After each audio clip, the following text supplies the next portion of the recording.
गुरुभ्यो नमः। बोधेन्द्र स्वामिभिः विरचितम् अद्वैतभूषणाख्यं ब्रह्मसूत्र शांकर भाष्य व्याख्यानम् इदानीम् आरब्धमस्ति। तत्र गतपर्यायात् अग्रिमः ग्रन्थः इदानीं पठ्यते। यथा च न अध्यापनविधिप्रयुक्तम् अध्ययनं यथा च अध्ययने नित्यविधिः तथा तृतीयवर्णके वक्ष्यामः इति अयं ग्रन्थः प्राक् पठितः। अस्य कोऽर्थः? विषयद्वयम् अग्रे वक्ष्यते तृतीयवर्णके। किं किं वक्ष्यते इत्युक्ते प्राभाकराः अध्यापनविधिप्रयुक्तम् अध्ययनं न तु अध्ययने स्वतन्त्रः विधिरस्ति इति मन्यन्ते। तस्य मतस्य निरासः नाम अध्ययनविधिः स्वतन्त्रः वर्तते, अध्ययनविधिप्रयुक्तमेव अध्ययनम्, अध्यापनविधिप्रयुक्तं न भवितुमर्हति इति अयमंशः तृतीयवर्णके वक्ष्यते। अपरः अर्थः अध्ययनं नित्यं, तत् नित्यकर्म न तु काम्यकर्म वेदाध्ययनम्। एवञ्च इदमपि तृतीयवर्णके एव वक्ष्यामः इति एतावत्पर्यन्तमासीत्। एवं सति नित्येन अध्ययनविधिना अधीतसाङ्गस्वाध्यायः वेदान्तवाक्येषु आपाततः इदम् अवगच्छति। इदानीं नित्यः अध्ययनविधिः यत् वक्ष्यते इति किमर्थमुक्तम् इत्युक्ते तत् सिद्धवत्कृत्य इदानीम् अग्रे विचारः क्रियते। अध्ययनविधिः अस्ति, स च नित्यः विधिः इत्येतत् सिद्धं कृत्वा सिद्धम् इति स्वीकृत्य अग्रे विचार्यते। अनेन नित्येन अध्ययनविधिना यः माणवकः अधीतसाङ्गस्वाध्यायो भवति तस्य वेदान्तवाक्येष्वपि अध्ययनं जातमस्ति, समग्रस्वाध्यायः अधीतः इति कृत्वा तदन्तर्गतवेदान्तवाक्येषु आपाततः इदम् अवगच्छति। तस्य इत्युक्ते तस्य एतादृशं ज्ञानं जायते। सः साङ्ग स्वाध्यायम् अधीतवान्, व्युत्पन्नश्च वर्तते। तथा चेत् वेदान्तेषु अध्ययनवेलायामेव विचारं विनैव सः माणवकः एतावत्पर्यन्तम् अवगन्तुं प्रभवति। किं प्रभवति, किम् अवगन्तुं शक्नोति? मैत्रेयी ब्राह्मणं तेन अधीतम् इति स्वीकुर्मः। तर्हि तत्र आत्मनस्तु कामाय सर्वं प्रियं भवति इति उपक्रम्य आत्मा वा आत्मा द्रष्टव्यः इति अस्ति, आत्मा वा अरे द्रष्टव्य श्रोतव्यो मंतव्यो निदिध्यासितव्यः इति विधाय एतावदरे खल्वमृतत्वम् इति उपसंहारात् सर्वतो विरक्तस्य आत्मप्रेप्सोः अमृतत्वसाधन ब्रह्मसाक्षात्काराय मनन निदिध्यासनाभ्यां फलोपकार्यङ्गाभ्यां सह श्रवणं प्रमाणत्वात् प्रमितौ प्रधानं विधीयते इति। सः केवलं स्वाध्याय अध्ययनमात्रेण इदं न अवगच्छति, अवगन्तुं न शक्नोति, किन्तु न्यायालोचनकुशलः भवति चेत् एतावत्पर्यन्तम् अवगन्तुं शक्नोति। किम् अवगच्छति इति पश्यामः। मैत्रेयी ब्राह्मणस्य प्रारम्भे इत्युक्ते उपदेशप्रारम्भे याज्ञवल्क्येन मैत्रेय्याः कृते यदा उपदेशः क्रियते तदा आत्मनस्तु कामाय सर्वं प्रियं भवति इति उपक्रमः वर्तते। आत्मा इत्युक्ते अत्र जीवात्मा इत्येव प्रतीयते खलु, एक एव आत्मा प्रतीयते। न वा अरे पत्युः कामाय पतिः प्रियो भवति, आत्मनस्तु कामाय पतिः प्रियो भवति। कस्याः प्रियः भवति? जायायाः। पतिः इत्युक्ते प्रतिसम्बन्धी जाया एव भवति खलु। एवञ्च जाया नाम पत्नी। एवञ्च पत्न्याः आत्मनः स्वस्य कामाय पतिः प्रियो भवति। तर्हि ईदृशः यः आत्मा सः प्रक्रान्तः वर्तते, उपक्रान्तः।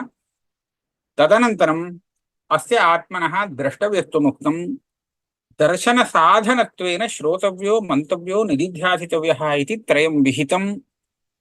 अनन्तरम् अग्रे उपसंहारे एतावता अमृतत्वं प्राप्यते, एतावदरे खल्व अमृतत्वम् इति उपसंहारः तत्र दृश्यते मैत्रेयी ब्राह्मणे। एतत् अधीयानः माणवकः किम् अवगच्छति? आत्मनस्तु कामाय इति यदा आरब्धं तत्सर्वमपि वैराग्यसम्पादनार्थम् उक्तमस्ति। तथा च सर्वतो विरक्तस्य अनात्मनः सकाशात् वैराग्यं प्राप्तवतः आत्मप्रेप्सोः, अनात्मा इदानीं न प्राप्तव्यो वर्तते, आत्मैव प्राप्तुम् इष्टः अस्य भवति। अतः एतादृशस्य आत्मप्रेप्सोः अमृतत्वसाधन ब्रह्मसाक्षात्काराय तत्र द्रष्टव्यः इति दर्शनम् आत्मसाक्षात्कारः, स च आत्मसाक्षात्कारः अमृतत्वसाधनम् इति उपक्रम उपसंहारपर्यालोचनया ज्ञायते। तथा च अमृतत्वसाधनीभूत ब्रह्मसाक्षात्कारं प्राप्तुं तत्साधनतया किं विधीयते? श्रवणं विधीयते। श्रवणमेव प्रधानं विधीयते। मननं निदिध्यासनं च तस्य अंगतया विधीयते इति। कथम् एवं ज्ञायते? श्रोतव्यः, मन्तव्यः, निदिध्यासितव्यः इति त्रिष्वपि तव्यप्रत्ययः समानः वर्तते। तर्हि श्रवणं प्रधानं, मननं निदिध्यासनं च तदङ्गम् इति कथं निश्चीयते? अतः एका युक्तिः अत्र उच्यते। श्रवणं प्रमाणत्वात् प्रमितौ प्रधानं विधीयते। श्रवणं शब्दविषयकं भवति, शब्दः भवति शब्दप्रमाणम्, एवञ्च प्रमाणसम्बन्धि भवति साक्षात् श्रवणं। युक्ति अनुसन्धानं भवति मननं। तत्र युक्तिः मननस्य विषयः। युक्तिः साक्षात् प्रमाणं न, किन्तु युक्तिः प्रमाणस्य अनुग्राहिका भवति, उपकारिका भवति। एवं निदिध्यासनं किं भवति? तत्तु अन्यतः चित्तस्य व्यावृत्तिः, ध्यानं, तत् किमपि प्रमाणं न भवति। अतः ज्ञाने जननीये, परमात्मके ज्ञाने जननीये प्रमाणस्यैव अत्यन्तापेक्षितत्वात् प्राधान्यम्। अन्यत् सर्वमपि प्रमाणसहकारितया साधनं गृह्यते। तर्हि प्रकृते किं जातं? श्रवणं प्रमाणमिति कृत्वा प्रधानं, प्रमाणत्वात् प्रमितौ प्रमितौ प्रमितिरूपे कार्ये साधनीये प्रधानं साधनम्। अतः तत् प्रमाणं। प्रमाकरणम् इत्यत्र करणं नाम अतीव मुख्यं प्रमाणं, तदेव करणम् इति स्वीक्रियते। साधकतमं करणम् इति अस्ति। तर्हि तद्विधीयते। श्रवणं प्रधानं चेत् मननं निदिध्यासनं च तदङ्गम्। अङ्गमपि द्विविधं भवति, फलोपकारी अङ्गं, स्वरूपोपकारी अङ्गम् इति। इदानीं दर्शपूर्णमासाभ्यां स्वर्गकामो यजेत इति वर्तते। तत्र दर्शपूर्णमाससंज्ञकाः 6 यागाः सन्ति। आग्नेययागः इति स्वीक्रियताम्। आग्नेययागः अष्टाकपालपुरोडाशद्रव्यकः एकः यागः अस्ति, अग्निदेवताकः यागः। तत्र अग्निदेवता पुरोडाशद्रव्यञ्च अस्य यागस्य अङ्गम्। परन्तु कीदृशमङ्गम्? द्रव्यं देवता वा नास्ति चेत् यागस्वरूपमेव न निष्पद्यते। अतः इदं द्वयमपि यागस्वरूपोपकारी अङ्गम् इति उच्यते। स्वरूपे उपयुज्यते, अन्यथा स्वरूपमेव न भवति। यागः क्रियताम् इति उक्ते सः पृच्छेत्, कस्यै देवतायै केन द्रव्येण यागः करणीयः इति। द्रव्यं किमपि नास्ति, देवता कापि नास्ति, यागमात्रं क्रियताम् इत्युक्ते कर्तुं शक्नोति वा? स्वरूपमेव न निष्पद्यते। अतः द्रव्यं देवता एतद्द्वयमपि यागस्य स्वरूप उपकारी अङ्गम्। प्रयाजादिकं यदा स्वीक्रियते तत्तु यागान्तरं भवति। अस्य दर्शपूर्णमास प्रधानयागस्य अङ्गं कीदृशम् अङ्गं? प्रधानस्वरूपनिष्पत्त्यर्थम् अस्य अङ्गस्य अपेक्षा नास्ति। किन्तु प्रधानेन यत् फलं साधनीयमस्ति तस्मिन् फले साधनीये प्रयाजादिजन्यः उपकारः अपेक्षते।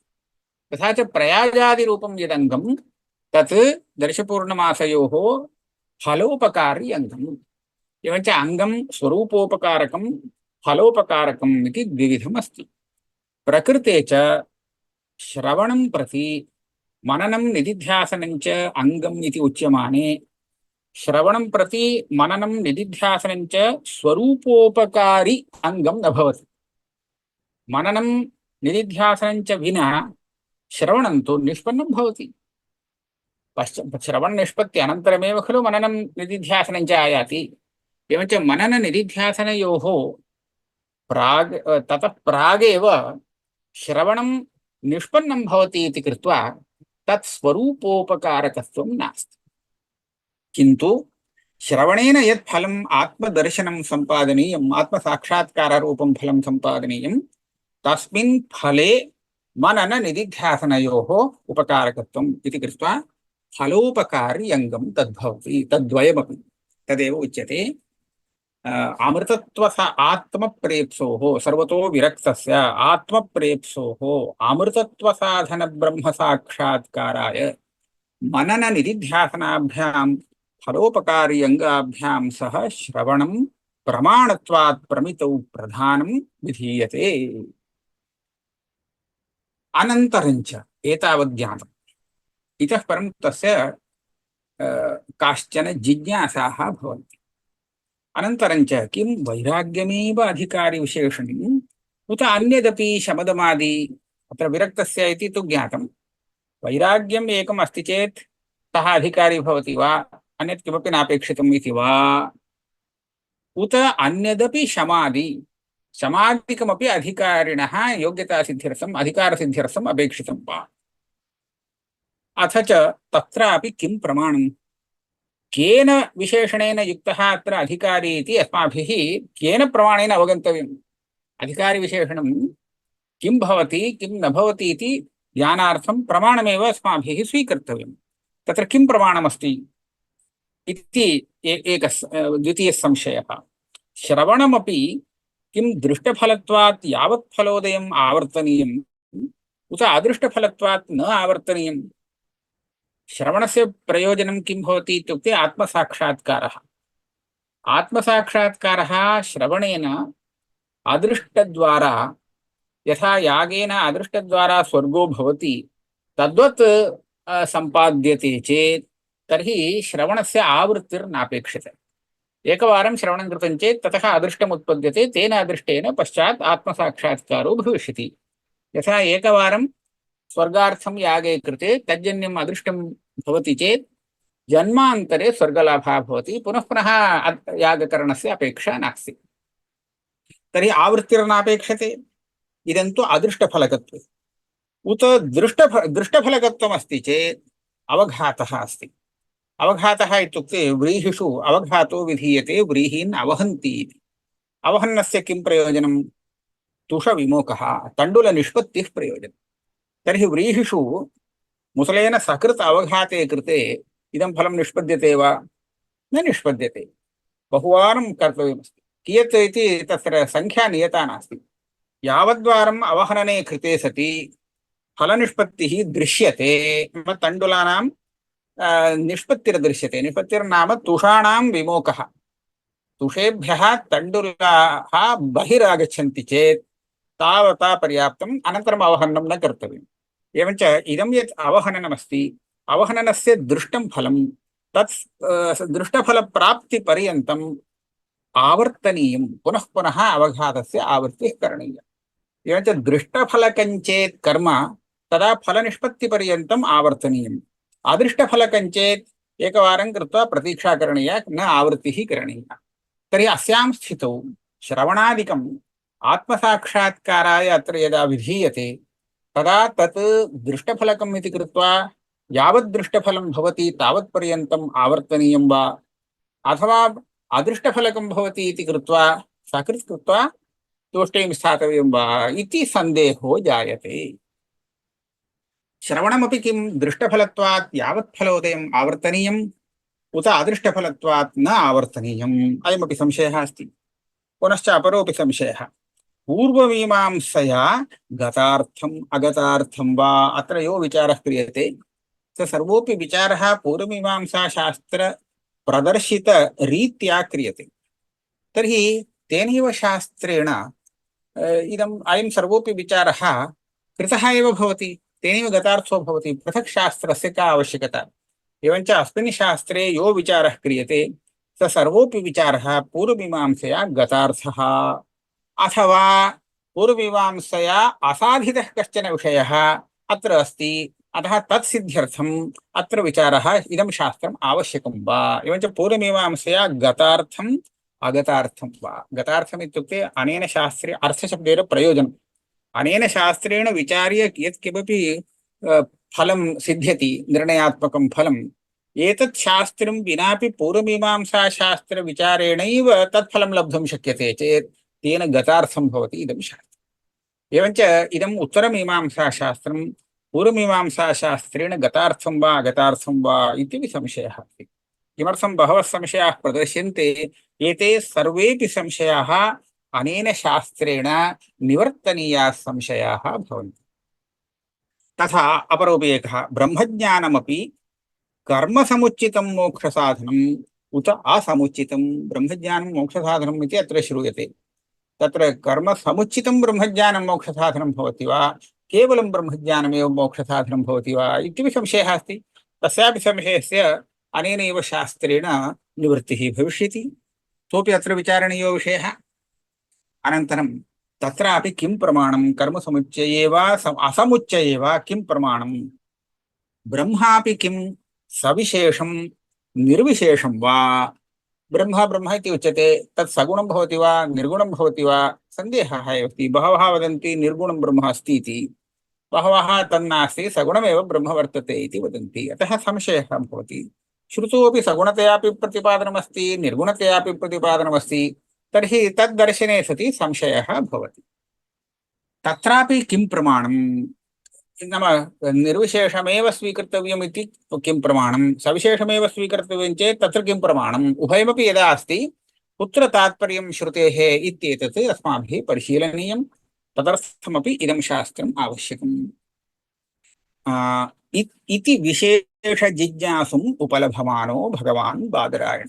एतादृशः यः अधिकारी लब्धः अनेकत्र संशयवान् वर्तते, तर्हि तदीयं संशयं निवर्तयितुं, संशयान् निवर्तयितुं तमेव अधिकारिणं स्वीकृत्य तस्य कृते शास्त्रम् आरभते भगवान् बादरायणः। अस्य शास्त्रस्य मूलभूता श्रुतिः का इत्युक्ते श्रोतव्यः इति श्रुतिः। श्रोतव्य इति श्रुत्यपेक्षितन्यायसूचनार्थम् अथातो ब्रह्मजिज्ञासा इति असूत्रयत् भगवान् बादरायणः। एवञ्च एतस्य सर्वस्यापि संशयस्य निवृत्त्यर्थं श्रोतव्यः आत्मा वा द्रष्टव्यः, अनन्तरं श्रोतव्यः इति यत् श्रवणं, श्रुतिः इत्युक्ते श्रवणं, तत्र श्रवणं कर्तव्यं चेत् श्रवणं सिद्ध्यर्थं ये न्यायाः अपेक्ष्यन्ते तेषां न्यायानां बोधनार्थम् इदं सूत्रं ब्रह्मजिज्ञासा इति सूत्रं, ब्रह्मजिज्ञासा इति एकमेव सूत्रमिति न, इदं शास्त्रं सूत्रात्मकं सर्वं शास्त्रं भगवान् बादरायणः प्रणीतवान्। अत एव अस्य सूत्रस्य श्रवणविधिमूलत्वात् श्रुतिसङ्गतिः। इदं शास्त्रं श्रुतिमूलकम्।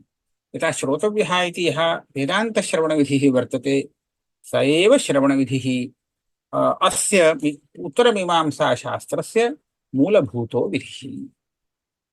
विचारशास्त्र अधिकारी विषय प्रयोजन प्रतिपादकत्वेन शास्त्र प्रवृत्ति हेतुत्वात् समन्वयाध्याय प्रथमपादादौ संगतिश्च। इदं सूत्रं समन्वयाध्यायः इति यः प्रथम अध्यायः अस्ति तत्रापि यः प्रथमः पादः तत्रापि प्रथमम् अधिकरणं प्रथमसूत्रम् इदं भवति। तत् किमर्थम् अत्र कर्तव्यम् इत्युक्ते तदर्थमुच्यते अस्य विचारशास्त्रस्य ये अनुबन्धाः अधिकारी विषयः प्रयोजनम् इति अनुबन्धाः एतत् प्रतिपादकम् इदं सूत्रं वर्तते। तर्हि एतत् प्रतिपादने सत्येव शास्त्रारम्भः सिद्ध्यति। एवञ्च शास्त्रप्रवृत्तिहेतुत्वात् प्रथमतः किं निरूप्यते किं निरूपणीयमस्ति इति शास्त्रस्य विषयः वक्तव्यः, अनन्तरं प्रयोजनं च वक्तव्यं, तदनन्तरं तत् प्रयोजनं कस्य सिद्ध्यति, कः अत्र अधिकारी इति अधिकारी निरूपणीयः। एतत्त्रयं निरूपितं चेदेव शास्त्रस्य आरम्भः कर्तुं शक्यते। प्रयोजनं नास्ति, विषयो नास्ति, अधिकारी नास्ति चेत् केवलं व्यर्थमेव स्यात् शास्त्रं। तस्मात् तस्य शास्त्रस्य प्रवृत्तिर्न भवति।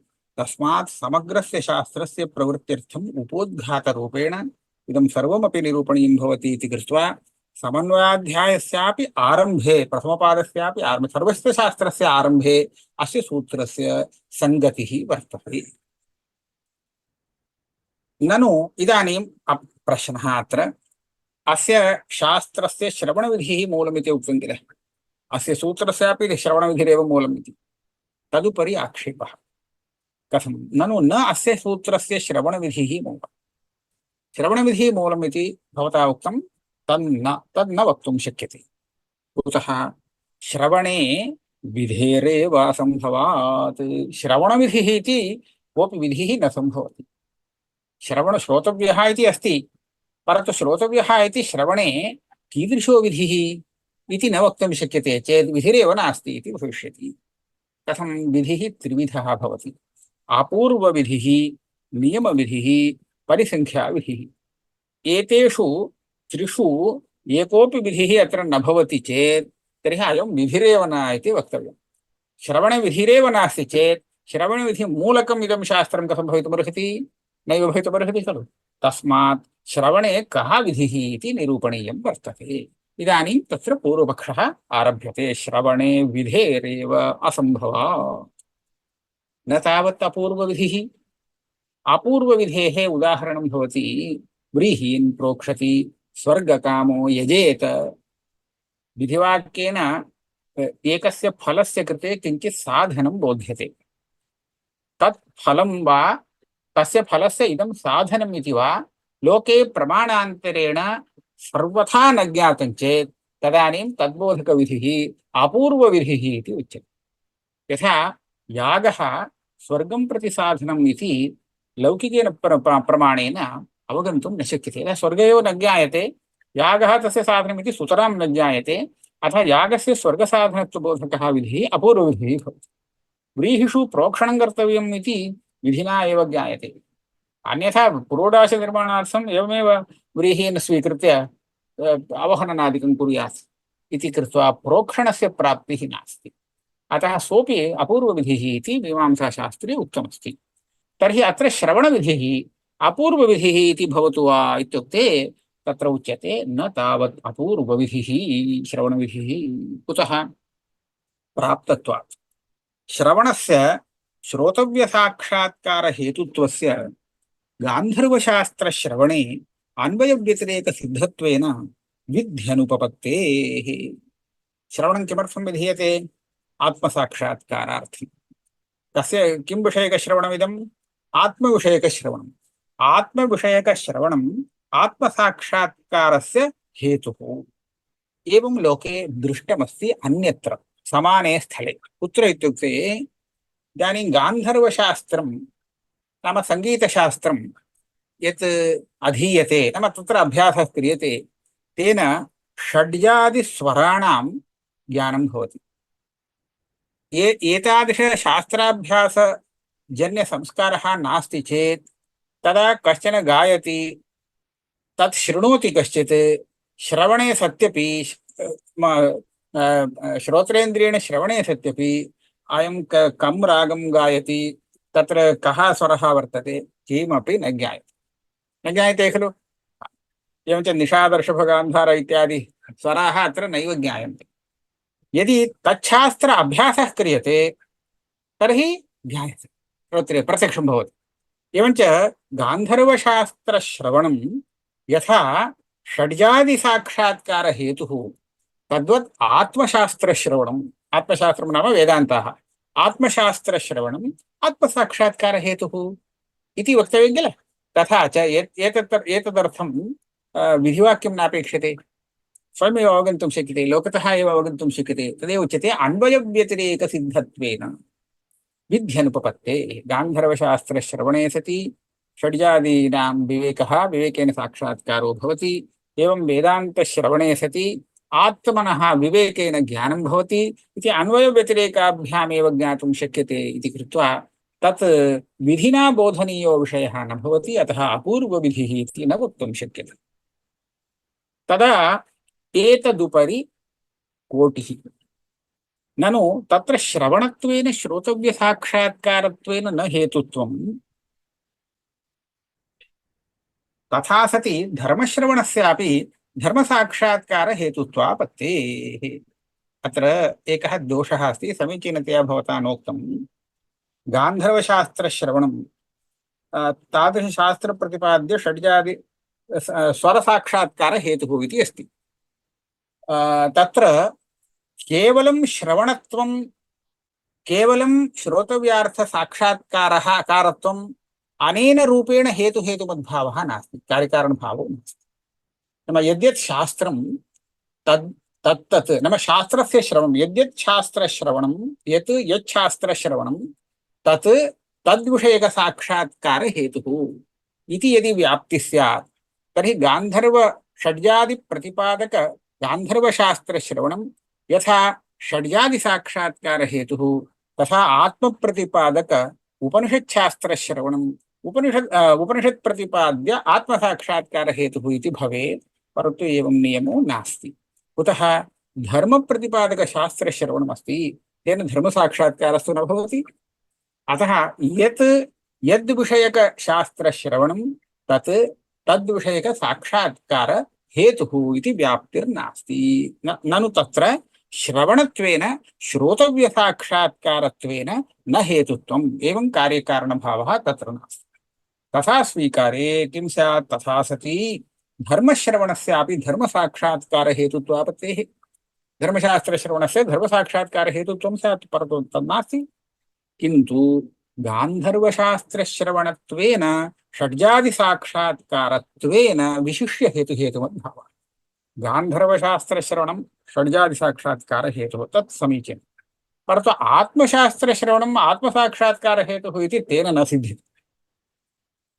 गान्धर्वशास्त्रश्रवणं षड्जादिसाक्षात्कारहेतुः इति सिद्धमिति कृत्वा धर्मशास्त्रश्रवणं धर्मसाक्षात्कारहेतुर्भवति वा? विषयः भिन्नः। एवमेव आत्मसाक्षात्कारहेतुत्वम् आत्मशास्त्रश्रवणस्य नैव लभ्यते इति कृत्वा इदम् अन्यतः प्राप्तम् इति वक्तुं न शक्यते। आत्मश्रवणस्य तु आत्मसाक्षात्कारहेतुत्वम् असिद्धमिति तत्र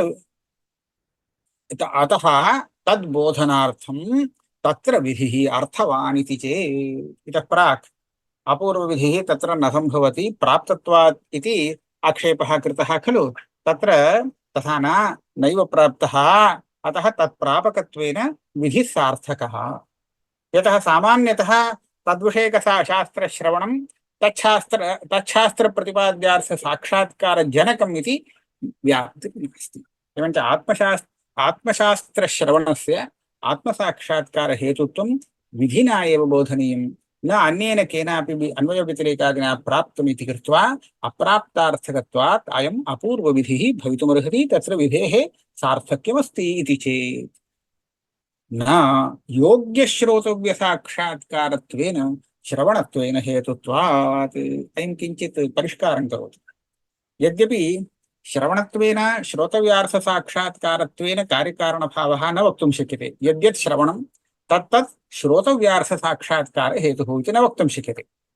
परन्तु योग्यश्रोतव्यसाक्षात्कारत्वेन श्रवणत्वेन हेतुत्वं वक्तुं शक्यते। योग्यः यः अर्थः, साक्षात्कारयोग्यः, साक्षात्कारयोग्यः यः अर्थः तद्विषयकसाक्षात्कारं प्रति तच्छास्त्रश्रवणत्वेन हेतुत्वमस्ति। इदानीं बहुत्र इदानीं गवयो नाम कः इति न जानाति कश्चित्।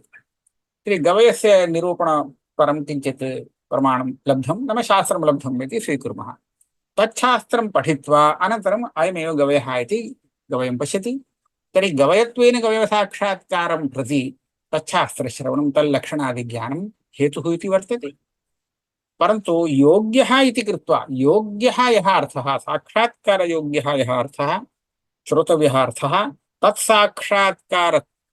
साक्षात्कारं प्रति तच्छास्त्र श्रवणं हेतुः।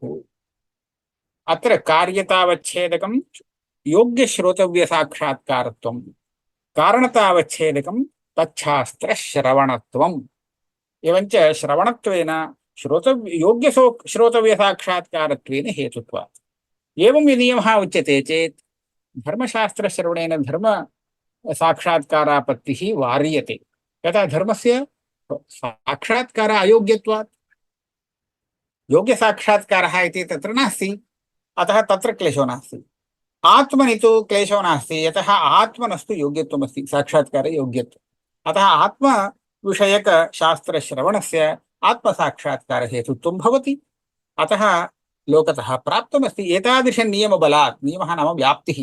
एतादृशव्याप्तिबलादेव द्रष्टव्यश्रोतव्यः इति वाक्यार्थः अवगन्तुं शक्यते इति कृत्वा द्रष्टव्यश्रोतव्यः इति अपूर्वविधिर्न भवति। अस्तु, ब्रह्मणश्च प्रत्यगात्मत्वेन योग्यत्वात् एवञ्च अपूर्वविधित्वं नास्ति इति जातं। नापि नियमविधिः अपूर्वविधिर्मा भूत् नियमविधिर्भवितुमर्हति। नियमविधिः कथं? व्रीहि न वहन्ति इति नियमविधेः उदाहरणम्। नियमविधिः इति किमर्थमुच्यते? किमर्थम् इदम् अवहननं? तुषविमोकार्थं। व्रीहिषु तुषविमोकार्थं तण्डुलनिष्पत्त्यर्थम्। एतदर्थं विधिरपेक्षते वा? लोकेपि कुर्वन्ति खलु। लोकेपि धान्यम् आदाय तत्र तुषनिवृत्त्यर्थम् अवहरणं कुर्वन्ति। इदं तु लोकप्रसिद्धमस्ति, अतः तत्र विधिः नापेक्षते। इत्युक्ते स्वरूपप्राप्त्यर्थं विधिः नापेक्षते। अयम् अपूर्वविधिः नास्ति, परन्तु नियमार्थं विधिरपेक्षते। व्रीहिषु तुषविमोकरूपप्रयोजनं यथा अवहननेन सिद्ध्यति तथा नखविदलनादि उपायान्तरेण अपि सिद्ध्यति। तर्हि येन केनापि उपायेन यदा सिद्ध्यति तदा अवहननं विहाय उपायान्तरं यदा स्वीकरोति पुरुषः फलनिष्पत्त्यर्थं तदा इदं शास्त्रं नियमं करोति। अन्यः उपायः न, अवहननमेव कर्तव्यम्।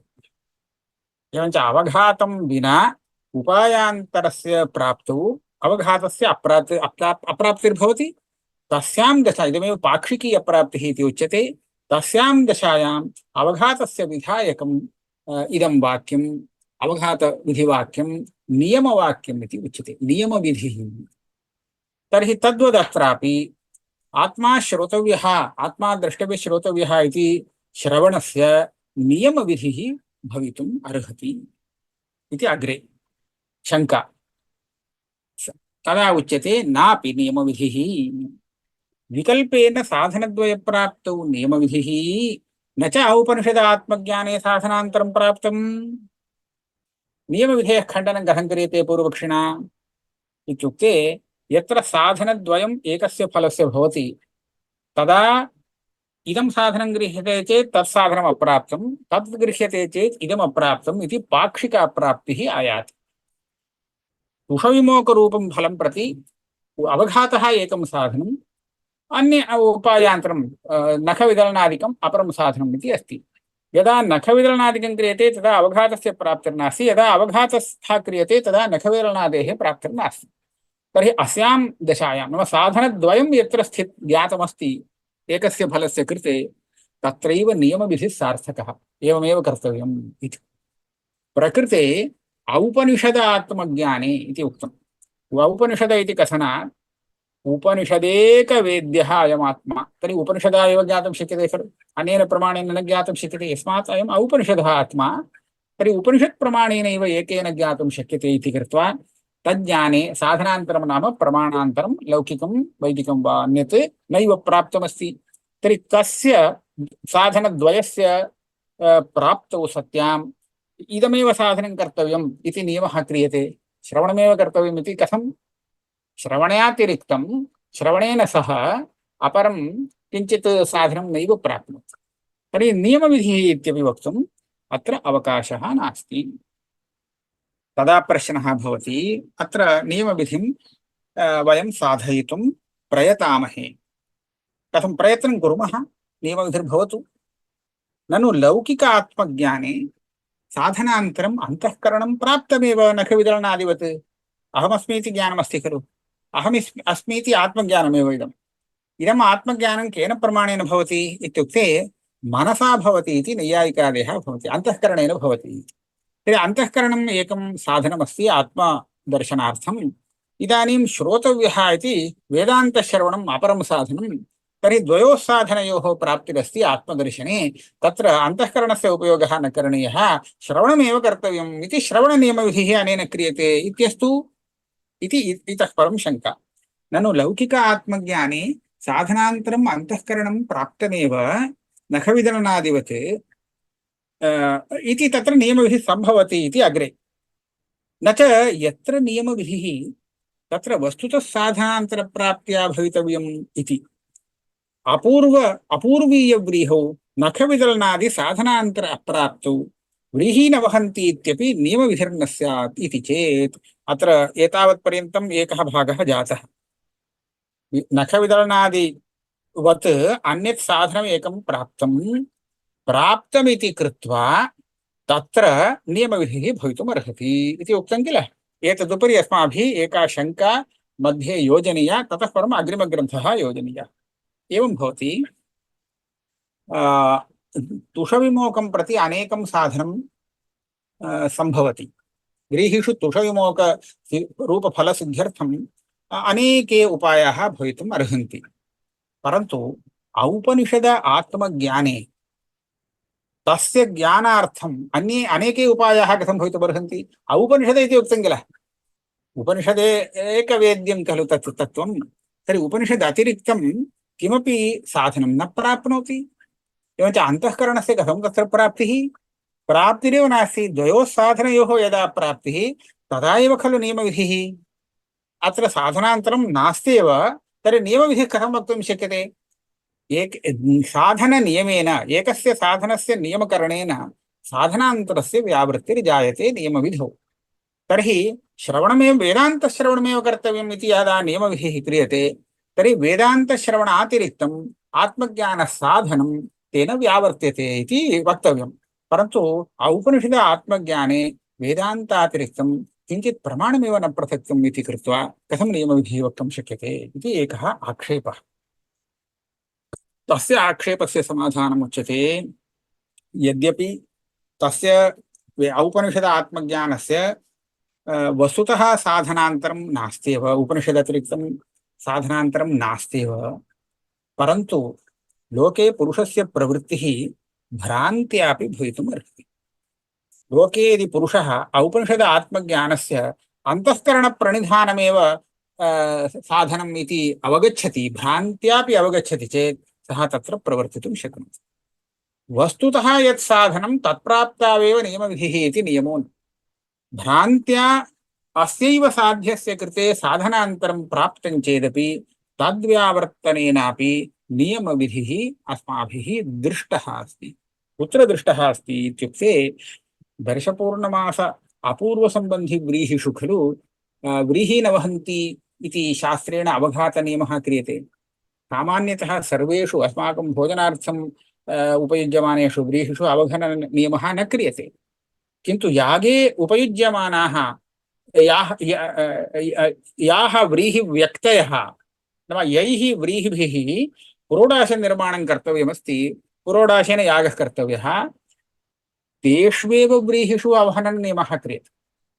तर्हि ते व्रीहयः पुरोडाशद्वारा यागीय अपूर्व साधनीभूताः सन्ति। एवञ्च यागापूर्वसाधनीभूतव्रीहिषु यद् अवहननं विधीयते तत्र अवहननापेक्षया अन्यत् साधनं प्राप्तं वा? सामान्यतः स्तुषविमोकार्थं प्राप्तं स्यात्, परन्तु या अपूर्वसाधनीभूतत्ववेषेण तेषु व्रीहिषु स्तुषविमोकं प्रति अन्यत् साधनं नैव प्राप्तम् इति कृत्वा वस्तुसत् साधनं किमपि अन्यत् न प्राप्नोति। परन्तु यः करोति, यः प्रवर्तते कर्ता, तस्य तु एवं भ्रान्तिः स्यात्। यदि अवहननविधिर्नास्ति, तुषविमोके एव खलु अपेक्षते व्रीहिषु, यागीयव्रीहयः एव पुरोडाश निर्माणं कृत्वा अग्रे तेन यागः कर्तव्यः, तेन अपूर्वं भवति, तत्सर्वं सम्यक्। परन्तु तत्र ये व्रीहयः सन्ति तत्र इदानीं प्रथमतः तुषविमोकः अपेक्षते, तदा एव अग्रिमं कार्यं चलति।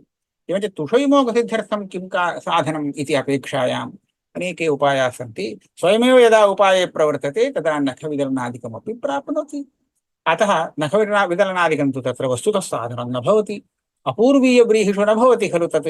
एवञ्च वस्तुतत्साधनाभावेऽपि भ्रान्त्या साधनत्वेन अन्यस्य प्राप्तौ अस्य साधनस्य अप्राप्तिः आयाति चेत् पाक्षिकी अप्राप्तिः, तदा नियमविधिः भवति इति दृष्टम्। एवञ्च तद्वदेव आत्मज्ञाने यद्यपि उपनिषदतिरिक्तस्य प्रमाणस्य साधनत्वेन प्राप्तिः नास्ति, तथापि कश्चित् मन्येत उपनिषत् किमर्थं मया ध्यानं क्रियते, मम अन्तःकरणेन ज्ञानं भवति आत्मनः, इतोपि प्रणिधानं करोमि, समाधिं करोमि इति एवं कश्चन चिन्तयति चेत् तदा तस्य व्यावृत्त्यर्थं श्रवण वेदान्तश्रवणस्य नियमविधिः आवश्यकः खलु इति अग्रे नियमविधिसमर्थनं शङ्क्यते। न च यत्र नियमविधिः तत्र वस्तुतः साधनान्तरप्राप्त्या भवितव्यम् इति नास्ति। न च इति न च कुतः अपूर्वीयव्रीहौ नखविदलनादि साधनान्तर अप्राप्तौ व्रीहीन वहन्ति इत्यपि नियमविधिर्न स्यात् इति चेत् ननु इत्यारभ्य एतावत्पर्यन्तं शङ्का। तस्य उत्तरं वदति न, प्रकृते एव तर्कितविध्यभावे तर्कितसाधनान्तरप्राप्तौ नियमविधिः इत्यादि। समाधानम् अनन्तरं पश्यामः, किं समाधानं भवति इति अग्रे पश्यामः। इदानीम् एतावता अस्माभिः यत् पठितं तस्य तमिळ् भाषया किञ्चित् विवरणं क्रियते।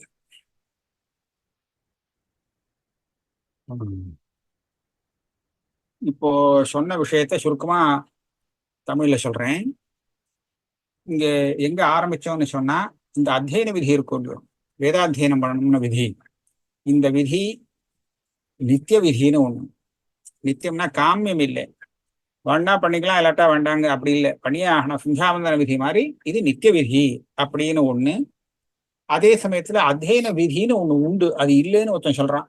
அத்தியாபன விதியால அத்தியனம் கிடைச்சு போயிடும், அதனால அத்தியனத்துக்கு ஒரு விதி வேண்டாம் அப்படின்னு ஒருத்தன் சொல்றான். இந்த ரெண்டையும் திருத்தீய வர்ணகத்துல நாங்க விசாரிக்க போறோம். அத்தியாபன விதி பிரயுக்தமாக அத்தியனம் சொல்லக்கூடாது, அத்தியன விதியே அத்தியனத்துக்கு தனியா இருக்குன்னு தான் ஒத்துண்டாகணும் அப்படின்னு சொல்லி பிராபாகர மதத்தை கண்டிக்க போறார். அதே சமயத்துல இதை பண்ணலைன்னா தோஷம் பண்ணு சொல்லியிருக்கு. ஆகையால இது நித்திய விதி, இது ஒரு காமிய விதி இல்லை அப்படிங்கிறதையும் மேல நிரூபணம் பண்ண போறோம்.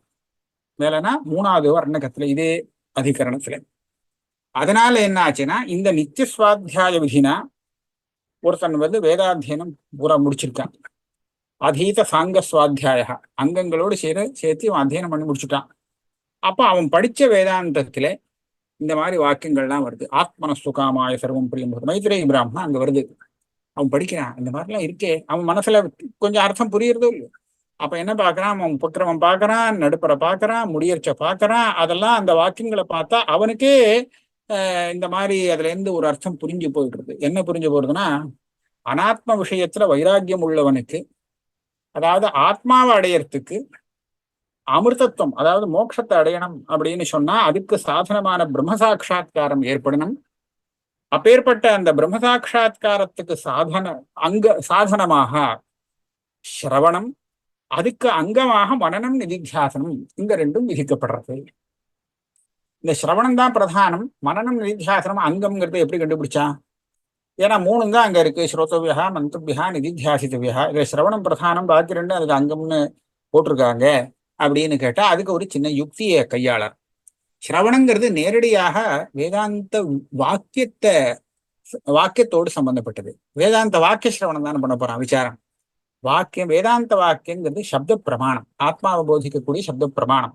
அதனால நேரடியாக அந்த பிரம்மஜானத்துக்கு பிரமாணத்தோடு சம்பந்தப்பட்டு இருக்கிறதுனால இது பிரதானம். மனனமும் நிதித்தியாசனமும் நேரடியா வேதாந்த சம்பந்தம் இல்லை.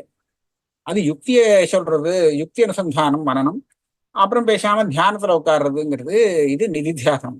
இது ரெண்டும் நேரடியாக வேதாந்தங்கிற பிரமாணத்தோடு சம்பந்தப்படாததுனாலே இது நேர பிரதான ஆத்ம சாட்சா்காரங்கிற அந்த ஞானத்துக்கு சாதனம் ஆகாது. ஏன்னா ஞானம் பிரமாணத்தினாலதான் உண்டாகணும். அதனால சிரவணத்தை பிரதானமா வச்சுண்டான். பாக்கி ரெண்டு இருக்கே, அது ரெண்டும் பலோபகாரி அங்கம், மனநமும் நிதித்தியாசனமும். பலோபகாரி அங்கம் அப்படின்னு சொன்னா அங்கம் ரெண்டு விதம், ஸ்வரூபோபகாரகம் பலோபகாரகம். இப்ப புரோடாசம் இது பண்ணலைன்னு சொன்னா புரோடாசத்தினால யாகம் பண்ண முடியுமா? புரோடாசத்தை வச்சு யாகம் பண்ணா புரோடாசம்னு ஒண்ணு பண்ணணும். அப்ப இது யாகத்துக்கு அங்கமான அந்த திரவியம் இருக்கே, அது யாக ஸ்வரூப நிஷ்பத்திக்கு தேவைப்படக்கூடியதாக இருக்கு. அது ஸ்வரூபோபகாரி அங்கம். இது இல்லாம அது யாகமே பண்ண முடியாது. ஆனா பிரயாஜாதி அங்கங்கள்லாம் இருக்கே, அந்த அங்க ஆகுதிய அந்த யாகங்கள்லாம் அந்த பிரதான யாக ஸ்வரூபத்துக்காக பண்ணல. அது எதுக்காக பண்றதுன்னா சாங்கமா இருந்தாதான் இந்த பிரதானத்திலேருந்து நமக்கு பலம் வர முடியும். அங்கஹீனமா பண்ணினா பண்ணிடலாம், ஆனா அதுலயே ஒண்ணும் வராது. அப்ப என்னாச்சு, அந்த பிரதானத்திலேருந்து பலம் வரத்துக்கு சாங்கமா அனுஷ்டானம் பண்ணணும்னா அங்கங்கள்லாம் அனுஷ்டானம் பண்ணணும்னு வச்சு. அப்ப இந்த அங்கங்கள்லாம் இப்பேற்பட்ட அங்கங்கள் இருக்கே, இது அந்த பிரதான யாகத்தினால பலம் வரத்துக்கு உபயோகப்படக்கூடியதாக இருக்கிறதுனாலே பலோபகாரி அங்கம். இப்ப இந்த மனனம் நிதித்தியாசனம் இருக்கே, இத ரெண்டையும் சிரவண ஸ்வரூபோபகாரியா வச்சுக்காமல் பலோபகாரியா வச்சுருக்கோம். ஏன்னா சிரவணம் பண்ணினதுக்கு அப்புறம் தான் மனனா, அப்புறம் தான் நிதித்தியாசனம்னு சொல்லியிருக்கு. அதனால இது வரதுக்கு முன்னாடி சிரவணம் சித்தமாயிடுறது. ஆகையாலே சிரவணத்தினால அதுக்கு பலமா சொன்ன ஆத்மசாட்சா்காரம் வரணுமானால் இந்த மனநமோ நிதித்தியாசனமும் சகாயம் பண்றதுக்கு வேணும் அப்படின்னு வச்சுப்போம். ஆக இந்த அங்கம் எப்பேற்பட்ட அங்கம்? பலோபகாரி அங்கம். இவ்வளவு தூரம் கண்டுபிடிச்சிட்டான். இனிமேல் அவனுக்கு இதுல பல விஷயங்கள் தெரியல. அதுக்காக தான் சாஸ்திரம் ஆரம்பிக்கணுமா. என்ன தெரியல அப்படின்னு சொன்னா, இங்க வைராக்கியம் இருக்குங்கிறது தெரியுது. ஆனா இந்த அதிகாரிக்கு வைராக்கியம் மாத்திரம் போருமா, இல்ல இன்னும் வேற ஏதாவது சமதமாதிகள் அதெல்லாம் முன்னாடியே சித்தமா இருந்தா தான் வேதாந்தம் படிக்கலாமா அப்படின்னு ஒரு சந்தேகம் இருக்கு. அதுக்கப்புறம் இதுக்கு என்ன பிரமாணம் இது அப்படிங்கிறது இன்னொரு சந்தேகம். இந்த சிரவணத்தினால வரக்கூடிய இந்த சாட்சா்காரம் இருக்கே, இது திருஷ்டபலமாக வச்சுட்டோம்னா அப்போ ஒரு தடவை சிரவணம் பண்ணா போறோம்னா, இல்ல ஒரு தடவை இல்ல, அந்த திருஷ்டபலம் சித்திக்கிற பரியந்தம் ஆவர்த்தி பண்ணணுங்கிறது. ஏன்னா அந்த விரீஹி இருக்க நெல்லுல அரிசி வெளியில வரணும்னா குத்தணும் உலக்கையால. ஒரு தடவை குத்தினா வந்துடுமோ? வராது. பல தடவை குத்தணும். எத்தனை தடவைன்னு ஏதாவது கணக்கு பண்ண முடியுமா? இல்ல. எவ்வளவு தடவை குத்தினா அது வருதோ அவ்வளவு தடவை. ரொம்ப ஜாஸ்தி குத்தி விடக்கூடாது, அப்புறம் அரிசி வீணா போயிடும். அதனால அந்த பார்த்துட்டு பலத்தை பார்த்துட்டு அது தடவை அது பண்ணணும் அப்படின்னு சொல்லுவோம் இல்லையா, ஆவர்த்தி. இதெல்லாம் திருஷ்டபலஸ்தரத்துல. அதிர்ஷ்ட பலமா இருந்தா சொர்க்கத்துக்காக ஒரு தடவை யாகத்தை பண்ணிட்டான்னா பண்ணியாச்சு, அதுலயும் ஒரு அதிர்ஷ்டம் வந்தாச்சு. இன்னும் சொர்க்கம் உடனே வரலையேன்னு கேட்க முடியாது. அது ஜென்மாந்தரத்துல வரும். அது எப்போ வருமோ வரும். இவன் பண்ணிட்டு பேசாம காத்துட்டு இருக்கணுமே தவிர திருப்பி திருப்பி பண்ணணுங்கிறது அவசியம் இல்லை. இப்ப சிரவணத்தினால ஆத்மசாட்சா்காரம் வரணும்னா ஒரே ஒரு தடவை ஆத்ம வேதாந்த சிரவணம் பண்ணிட்டு வந்தாச்சு, அதிர்ஷ்டம் வந்தாச்சு, இவன் ஜென்மாந்திரத்துல வரும்னு காத்துட்டு இருக்கணுமா, இல்ல அந்த ஆத்மசாட்சா்காரம் வர பரியந்தம் அது பண்ணிட்டே இருக்கணுமா அப்படின்னு சந்தேகம் வருமா? அதான் திருஷ்டபலகமா அதிர்ஷ்டபலகமாங்கிறதுனால இந்த சந்தேகம் வருது. இதை நிவர்த்தி பண்ணணும். அதே மாதிரி ஒரு மீமாம்சா சாஸ்திரம் படிச்சாலே போருமே, இந்த வாக்கியத்துக்கெல்லாம் அர்த்தம் அதை வச்சுட்டே சொல்லிவிடலாமே இல்லையா? அந்த நியாயத்தை கொண்டே இங்க தீர்மானம் பண்ணிட முடியுமே. அப்படி இருக்கும்போது இந்த புதுசா ஒரு சாஸ்திரம் வேணுமா? அதனாலேயே இதனுடைய பிரயோஜனம் சித்தமாயிடுமா, இல்லை இது தனியா ஒரு பிரயோஜனத்துக்காக தேவைப்படுறதா இந்த புதுசா உத்தர மீமாம்சா சாஸ்திரம் அப்படின்னு இன்னொரு சந்தேகம் வரும். அதுக்கப்புறம் பிரம்மஜானத்தோடு கர்மாவும் சேர்ந்திருந்தாதான் அது மோட்சத்தை கொடுக்குமா, இல்லை தனியா பிரம்மஜானம் மாத்திரமே மோட்சத்தை கொடுக்க முடியுமா, அப்படி ஒரு சந்தேகம் வரும். அதுக்கப்புறம் பிரம்மங்கிறது சகுணமா நிர்குணமா, ஏன்னா ரெண்டு தினம் நம்ம புஸ்தகத்துல இருக்கு, படிக்கிறது வருது அப்படின்னு சந்தேகம் வரும். அதை எப்படி தீர்மானம் பண்றது? இப்படி எல்லாம் நிறைய சந்தேகம் வந்துருது. இப்படி அதிகாரியை பிடிச்சிண்டு அவனுக்காகத்தான் நம்ம வேதவியாசர் பாதராயணாச்சாரியர் இந்த சாஸ்திரமே எழுதினார். அவனுடைய சந்தேகத்தெல்லாம் போக்குறதுக்காக, பாரு இந்த சாஸ்திரம் படி உனக்கு எல்லா சந்தேகமும் போகும் அப்படின்னு ஸ்ரோதவ்யா அப்படின்னு ஆரம்பிச்சு ஒரு விதி சொன்னோமோ இல்லையோ, அந்த சிரவண விதி மூலகமாக இந்த சாஸ்திரத்தை ஏற்படுத்திக்கிட்டு அதுல ஆரம்பத்துல இந்த முதல் சூத்திரத்துல இந்த சாஸ்திரத்தினுடைய விஷயம் என்ன, அதனால வரக்கூடிய பிரயோஜனம் என்ன, யாரு இந்த சாஸ்திரத்தை படிக்கணும், அதாவது இது யாருக்காக பண்ணப்படுது, அதிகாரி யாரு, இதெல்லாம் சொன்னாதான் சாஸ்திரத்தை படிக்க முடியும் இல்லையா? அதை முன்னாடி சொன்னாதான் மேற்கொண்டு சாஸ்திரமே தேவையில்லைன்னா யாரும் வரமாட்டான். அதனாலே ஆரம்பத்துல இந்த சூத்திரத்தை பண்ணினா, இந்த சூத்திரத்துல இதை விசாரிச்சு தீர்மானம் பண்ணாதான் மேற்கொண்டு சாஸ்திரம் ஆரம்பிக்க முடியும் அப்படின்னு சொன்னான். இப்ப இங்க என்ன பிரச்சனை வந்து கொடுத்து, ஸ்ரோதவியகான சிரவண விதி தான் இந்த சாஸ்திரத்துக்கு மூலம்னு சொல்லிட்டு, ஆனா ஸ்ரோதவியகான ஒரு விதியே இருக்க முடியாது, சிரவண விதியே இருக்க முடியாது. ஏன்பா இருக்க முடியாது அப்படின்னு கேட்டா, நமக்கு தெரிஞ்ச 3 விதி உண்டு. அபூர்வ விதி, நியம விதி, பரிசங்கியா விதி. அபூர்வ விதினா அது எந்த பலத்துக்காக எந்த சாதனத்தை விதிக்கிறதோ, இதுக்கு சாதனம்னு இந்த விஷயம் அதனாலதான் தெரியணுமே தவிர வேற எந்த பிரமாணத்தினாலும் அறியப்படாததாக இருக்கணும். அதான் அப்பிராப்தே சாஸ்திரம் அர்த்தவத்துன்னு சொல்லுவார். அது அபூர்வ விதி. இப்ப வேதாந்த சிரவணம் பண்ணினா ஆத்ம சாட்சா்காரம் வரும்னு இந்த வாக்கியத்திலேருந்து தெரியறதோ இல்லையோ, திரஷ்டவிய ஸ்ரோதவியகான்னு. வேற ஏதாவது விதமா இந்த விஷயத்தை தெரிஞ்சுக்க முடியுமா அப்படின்னு கேட்டா, இந்த பூர்வபக்ஷி என்ன நினைக்கிறான் இது தெரிஞ்சுக்க முடியும். எப்படின்னு கேட்டா, இவன் அங்க பாக்குறான் அந்த சங்கீத சாஸ்திரம் இருக்கே, அதை அபியாசம் பண்ணினா அதை பண்ணினவனுக்கு அந்த ஸ்வரங்கள்லாம் தெரியுது. எல்லாரும் தான் கேட்கறான் காதால, ஆனா ஸ்வர விவேகம் வரும். இவனுக்கு தான் வருது, அவனுக்கு வரமாட்டேங்கிறது இல்லையா? அப்ப அதுல இருந்து அவன் ஒரு வியாப்தியை கிரகிக்கிறான். ஒரு சாஸ்திரத்தை அபியாசம் பண்றது, அதை சிரவணம் பண்றது அப்படிங்கிறது அந்த சாஸ்திரத்துல பிரதிபாத்தியமான விஷய சாட்சா்காரத்துக்கு காரணம். அப்படி சொல்லாமா? அப்படி சொன்னா இந்த வேதாந்த சாஸ்திர அபியாசமானது வேதாந்த சாஸ்திர பிரதிபாத்தியமான ஆத்ம சாட்சா்காரத்துக்கு அது காரணமாகணும் இல்லையா? அதுதான் இது சொல்றது. அதுதான் தெரிஞ்சுக்க முடியும். இந்த மாதிரி தெரிஞ்சுக்க முடியுமே, இந்த வியாப்தியை வச்சுட்டே கண்டுபிடிச்சு விடலாமே, அன்வய வித்திரேகத்தை வச்சுண்டு ஆத்மாவாரே திரஷ்ட ஸ்ரோதவியகான்னு இந்த விதியால தான் சொல்லணுங்கிறது அவசியம் இல்லையே. அதனால இது அப்பிராப்தம்னு சொல்றதுக்கு இல்லை.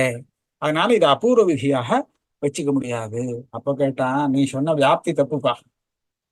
சாஸ்திரத்துல சொல்லப்பட்ட விஷயத்த சாஸ்திர சிரவணம் பண்ணினா நேர சாட்சாத்கரிக்கலாம் அப்படின்னு நீ சொல்ற. அது அப்படி வியாப்தி கிடையாது. தர்மசாஸ்திரம் இருக்கு. தர்மசாஸ்திரத்தை இவன் படிச்சு விசாரம் பண்றான். இவன் படிச்ச உடனே தர்ம சாட்சா்காரம் ஆயிடுமா? அது என்ன கண்ணுக்கு தெரியக்கூடிய விஷயமா? அது வராதோ இல்லையோ. அதனால எந்த சாஸ்திரமா இருந்தாலும் அதை சிரவணம் பண்ணினா அந்த சாஸ்திர பிரதிபாத்தியார்த்த சாட்சா்காரம் வரும்னு லோகத்துல வியாப்தி கிடையாது. அந்தந்த இடத்துல தனித்தனியாதான் சொல்லிக்கணும். காந்தர்வ சாஸ்திர அபியாசம் பண்ணினேன்னா அந்த ஷட்ஜாதிஸ்வர சாட்சா்காரம் வரும், அதுக்கு அது ஹேத்து அப்படின்னு தனியா அதுக்கு மாத்திரம் சொல்லணும். இப்போ ஆத்ம சாட்சா்காரத்துக்கு ஆத்ம பிரதிபாதக வேதாந்த சிரவணம் ஹேத்துன்னு அதை வச்சுன்னு சொல்ல முடியுமோ? அப்ப இது பிராப்தமா இல்லையே இல்லையா? அதனாலே அதை ஒரு விதிதான் வந்தா தானே சொல்ல முடியும். நீ எப்படி விதி வேண்டாங்கிற அப்படின்னா இதுக்கு மேல அடுத்த கேள்வி வரும். இந்த கேள்விக்கு அவன் பதில் சொல்றான், அப்படி இல்லப்பா, யோக்கியமான விஷயமா இருந்தா அந்த சாஸ்திர அபியாசம்ங்கிறது அந்த சாட்சா்காரத்துக்கு ஹேத்துன்னு வச்சுக்கோ.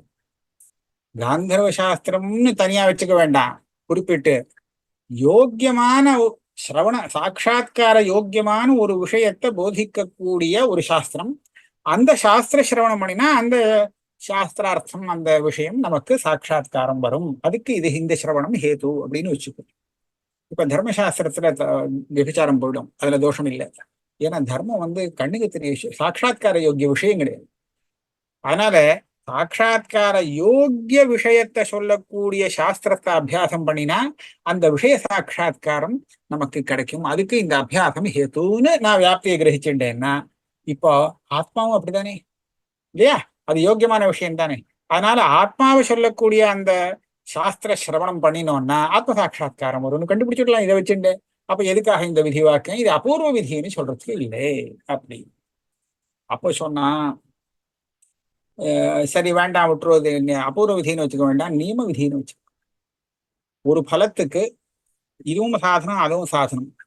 அப்ப அந்த பலத்தை அடையணும்னா இந்த சாதனமாவது அந்த சாதனமாவது ஏதாவது ஒன்னத்தான் எடுத்துப்பான் இல்லையா? விரீகியில துஷயுமோகம் ஏற்படணும், அரிசி வெளியில வரணும், அப்பதான் அதை எடுத்து அரைச்சு நம்ம ஏதாவது பண்ண முடியும். அப்ப அப்படி இருக்கும் போது அந்த துஷயுமோகத்துக்கு நெல் குத்துறது, உரல்ல போட்டு குத்துறதுன்னு ஒரு உபாயம் இருக்கு. வேற ஏதோ மிஷின்ல கொடுத்து அரைச்சுன்னு வருதுன்னு இருக்கு.